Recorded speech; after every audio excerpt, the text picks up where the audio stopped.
Welcome back, America. I'm Hugh Hewitt, joined by United States Senator Tom Cotton from Arkansas. Good morning, Senator. Welcome back. Good morning, Hugh. It's good to be back with you. I do not for a moment believe that Kamala Harris is going to pick Tim Walz as her vice president. I think she's going to pick Josh Shapiro. But if she didn't pick Shapiro, is there any other explanation besides anti-Semitism? Well, Hugh, I think that would certainly be part of the explanation.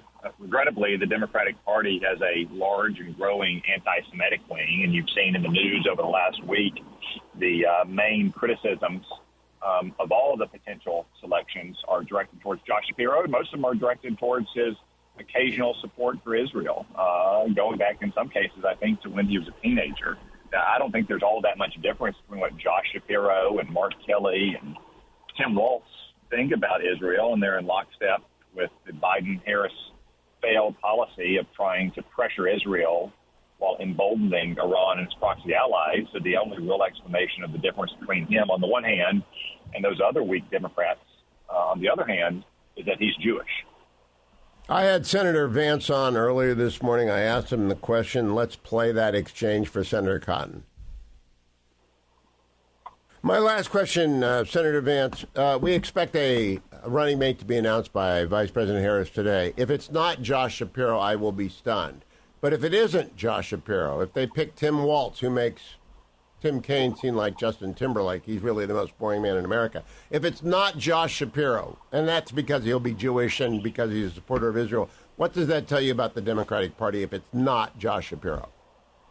Well, look, if it's not Josh Shapiro, I agree with you. I think that they will have not picked Shapiro, frankly, out of anti-Semitism in their own caucus and in their own party. I think it's disgraceful the Democrats have gotten to this point where it's even an open conversation. And it is an open conversation. I mean, even if it is Josh Shapiro, the guy has in some ways had to run away from a lot of his biography over the last few months because the far left doesn't like the fact that he is a Jewish American. So, look, we have to be honest about this fact. We have to call it out. But regardless of who the nominee is, Hugh, we're ready to take them on, and it's Kamala Harris's policies that matter the most. She is, and that's the essence of it. Isn't it astonishing, Senator Cotton, that anti-Semitism is in a dominant position of the Democratic Party now? It's unfortunately, it is astonishing, but, it's been growing for some time. This has been going back years. The Democrats have been allowing this anti-Semitic element in their party to fester, and they've been looking the other way or sticking their head in the sand. They largely still argue. The House of Representatives, on a bipartisan basis, passed a bill that would enhance protections against anti-Semitism under federal law, and Chuck Schumer continues to refuse to bring it up in the Senate. I would just say, though, isn't it nice to have a man like J.D., who will be the vice president come January, able to think on his feet and answer a question like he did for, 20 minutes on your show? Yeah, I asked him at least a dozen questions. He was not fazed by any of them. Articulate, complete answers. It's like talking to you. It's like talking to other smart senators. I really cannot believe she has not answered a question. It's unprecedented, Senator Cotton. It's not just that she hasn't answered a single question in more than 2 weeks as the Democrats' nominee. She's only had one unscripted moment. That came Thursday night at Andrews Air Force Base, welcoming back hostages from Russia. You would think that would be the easiest setting for a politician to speak comfortably off the cuff. Yet she served up the kind of incomprehensible word salad for which she's become famous. I think what's happened is that the Obama high command has launched a hostile takeover of the Harris-Biden campaign, and they have simply said, we're not going to let her have an unscripted moment because we know only one of two things will happen. One, the kind of word salad you heard Thursday night, or two, as happened the last time she ran for president, she will reveal herself as a dangerous San Francisco liberal who wants to decriminalize illegal immigration and give health insurance to illegals while taking away your insurance on the job and confiscating your firearms. That's why we haven't heard of Kamala Harris. And I don't think she can hide out for 13 weeks, but the Democrats have been working overtime to hide her out for 2 weeks. I don't think they can either. Senator, let's go to what happened yesterday. American troops were attacked and injured at Al-Assad Air Force Base. How should the United States respond to this attack by an Iranian proxy? Well, first off, American troops were attacked because Joe Biden and Kamala Harris have projected weakness and indecision to our enemies for 4 years. And they're doing it right now with Israel and Iran and its proxies again. If Iran and its pure proxies, to include militias in Iraq, think that they can kill Americans or kill Israelis, and that the only response is we'll use missile defenses to shoot the next round of missiles that come in, they're going to keep killing Americans. The way to stop this is to scare them straight and to have a ferocious response. This is exactly what we saw when Donald Trump was president. Remember, after Qasem Soleimani was killed in early 2020, Iran pulled in its horns. By the end of 2020, Iran was getting frisky again. And Donald Trump famously tweeted some health advice to the leaders of Iran, that if one American was wounded in Iraq, that he would hold the leaders in Iran personally responsible. And guess what?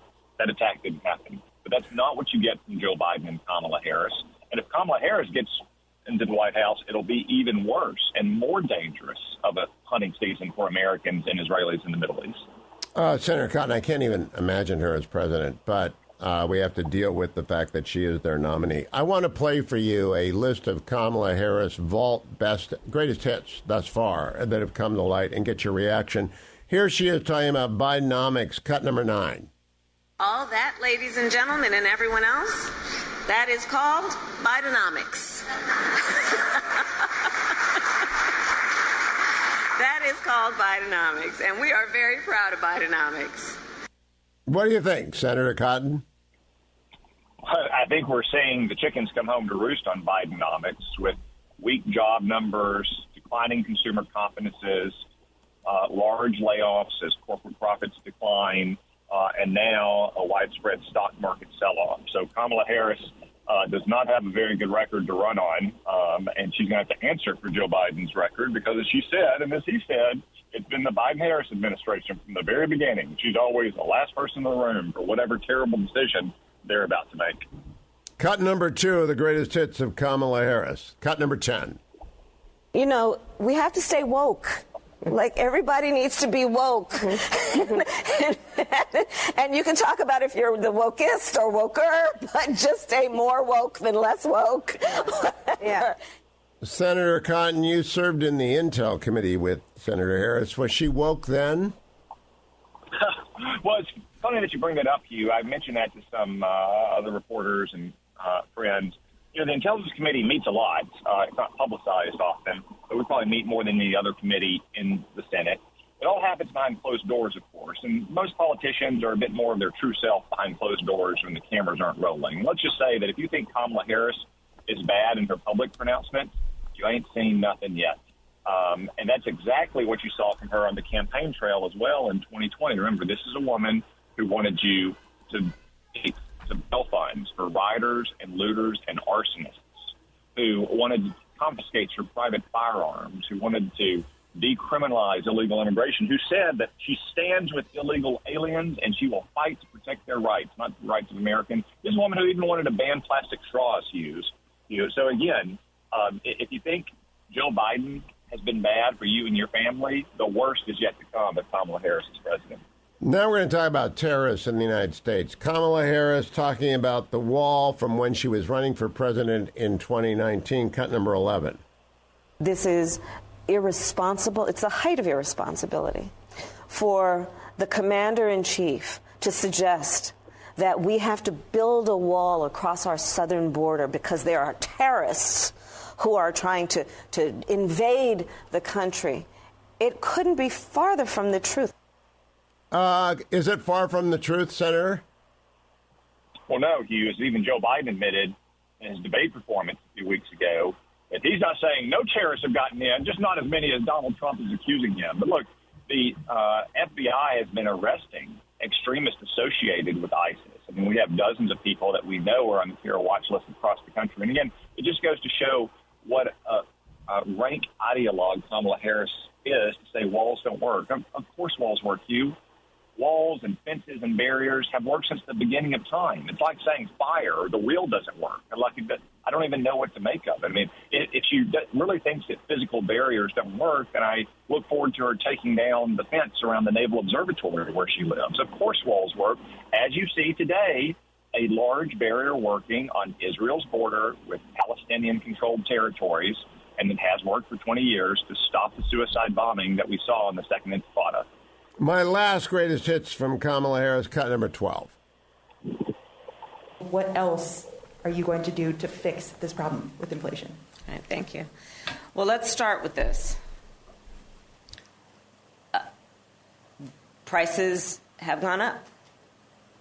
And families and individuals are dealing with the realities of that bread costs more, that gas costs more. And we have to understand what that means. That's about the cost of living going up. That's about having to stress and stretch limited resources. That's about a source of stress for families that is not only economic, but is on a daily level, something that is a heavy weight to carry. So it is something that we take very seriously, very seriously. And we know from the history of this issue in the United States that when you see these prices go up, it has a direct impact on the quality of life for all people in our country. So it's a big issue, and we take it seriously. And it is a priority there. Senator Cotton, how long can she talk without actually saying anything? Hugh, if I can just borrow from President Trump in the debate, I have no idea what she was talking about, and I don't think she has any idea what she was talking about either. I mean, again, she can't string together two coherent thoughts at once. She couldn't even do it when welcoming home hostages. Again, you'd think the easiest thing for a politician to do. And when she talks about something about which she knows very little, which is frankly most things, and she doesn't understand how the economy works, she doesn't understand how foreign policy and the world works, you get that kind of incomprehensible word salad. Again, this is why people like David Plouffe and other members of the Obama High Command have launched this hostile takeover of the Harris-Biden campaign and are refusing to allow her to answer questions because that's the kind of answer you'll get. Senator Cotton, it's unbelievable to me, but please keep coming back because we're going to need someone to interpret Vice President Harris for the rest of the world who has no idea what she's talking about, has been talking about, or is going to talk about if she ever talks about anything. Senator Cotton, thank you for joining me.